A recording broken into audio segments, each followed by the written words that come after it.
everyone, it's Elisa from Restful Parenting here, and I wanted to talk a little bit about lullabies for sleep periods.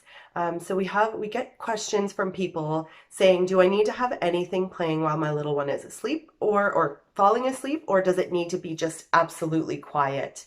So we recommend if you're going to have some noise going on in the background, which we do recommend.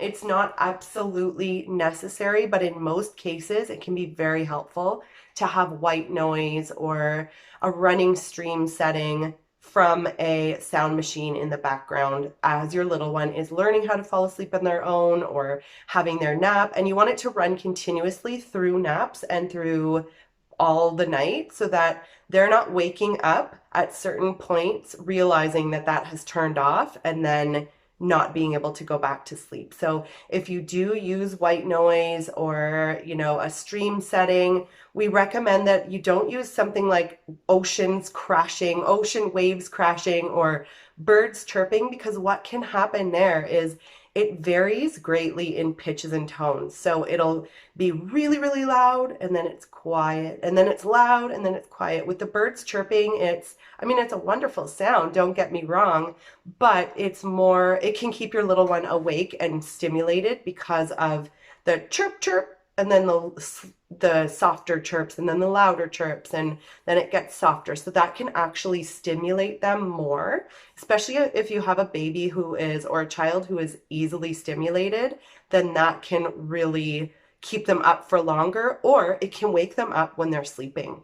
So for that reason, we recommend white noise rather than sounds that happen. And lullabies tend to have it varies in those pitches and tones. So we don't usually recommend using lullabies. Now, if you're teaching your little one how to fall asleep on their own and they like a specific lullaby and they're used to that, then you can use it for the first day or two of sleep coaching. So sleep coaching is when you teach your child how to fall asleep on their own and you coach them through that process.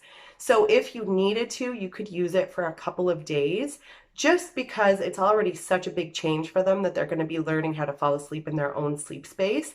So you can keep that lullaby that they really like and that they're used to just for a day or two, and then you can phase it out over time. And again, if it's working for your child and they're sleeping and all is well, then there's absolutely no need to change that if you are playing lullabies or birds chirping. However, most of the time it's going to keep them awake, or it's going to wake them up at some time through the night because things are changing. Whereas the white noise or the running stream, and for me, I prefer the running stream versus white noise. I just find it a little bit more relaxing. So running stream though is all night the same tone, whereas lullabies can go up and down, birds chirping can go up and down. So that is our recommendation when it comes to that. And we do recommend sound machines if you are working on sleep, if your child is having a hard time sleeping.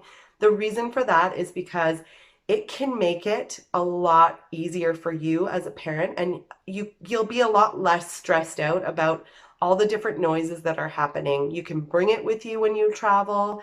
It's something that's easy enough to bring with you or recreate when you're out and about. If you don't want to bring your actual sound machine, then you can use your phone or a tablet, and you can find an app that has a similar sound as the one that your child is used to. So I hope that helps. And again, if you're using lullabies and it's working for you, no problems. However, if you're not using anything yet, we would suggest a sound machine with white noise or something similar versus lullabies or birds chirping or anything like that. Okay, thanks.